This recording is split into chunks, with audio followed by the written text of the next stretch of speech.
The word Islam, let's look at that word. We're doing a little bit of etymology before we get into our subject, but Islam itself, what is that? And in the West, we have some of the Muslims who are so defensive and afraid, you know, from the media, from the governments, and shy, apologetic almost. You know, are you a Muslim? Well, yeah, almost. I mean, no, I'm not really serious about it. So, but when you ask, well, what is Islam? And they'll say, peace. Islam is peace. They're not totally wrong, but they're not totally right either. When we greet each other, we usually say what? And in our speech today, I didn't do that yet, so I'll do it now. Salam alaikum. Oh, wait a minute, hold on. I got 5 microphones here, 6. One more microphone, I can be a CIA agent. Well, anyway, never mind that. But let me hear you. Salam alaikum. There we go. You woke up, huh? All right. Now, we did not say Islam alaikum, did we? So Islam doesn't mean peace, does it? Salam is peace.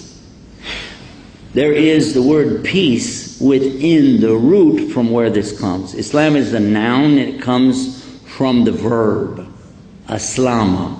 Aslama means the surrender, submission, obedience, sincerity, and being in peace after you've done the other 4. So this has a lot of conditions in it. Now some people would say, I don't think your religion is tolerant. Is Islam tolerant? The answer is no, absolutely not. Allah will never tolerate that people will make partners with Him in worship. The word Islam is directly talking about Allah and His creation. That's what it's talking about. Now if you understood that, it's not talking about more than that. It's talking about specifically that, clearly. Listen to the words. Again, surrender. We Muslims are getting good at that. Afghanistan, Iraq. Submission. You're going to give in. You're going to cave in. Whatever it is, you're giving up. Obedience. And this is not just conditional obedience. Maybe I will, maybe I won't. Because the next word is sincerity.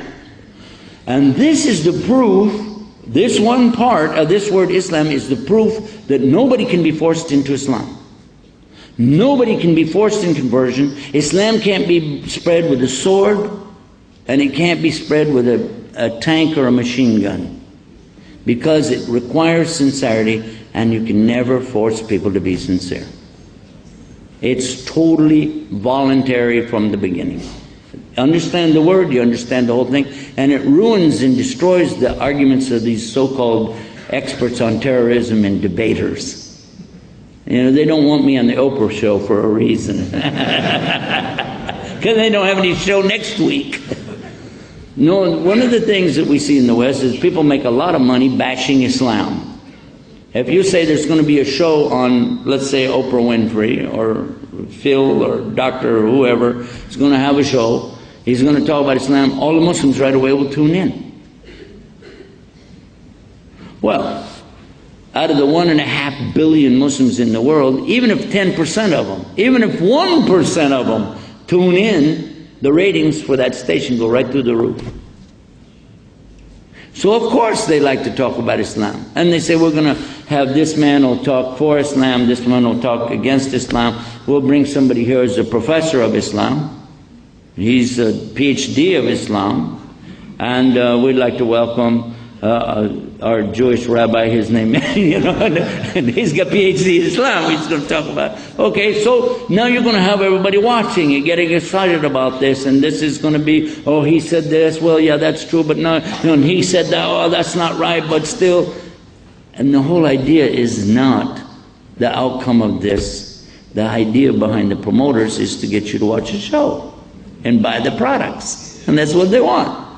If you watch the show, the advertisers will give them more money for the next show. It's as simple as that. That's how it works.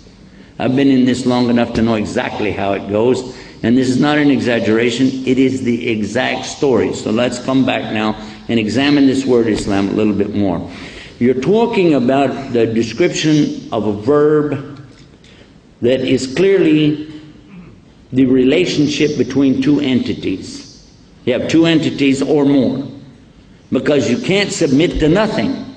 There has to be two. One is the submitter, another one is the one being submitted to. One is the obeyer. That's not a real word, don't write it down. The one who is obeying and the one who's being obeyed. And we begin to understand now that this must be the ultimate one to obey, because of the structure of this word. It means Almighty God. So it is the relationship between the human beings, the jinn, all of the creation, and Almighty God. And the creation has to do what He wants it to do, except for us, because He gives us choices.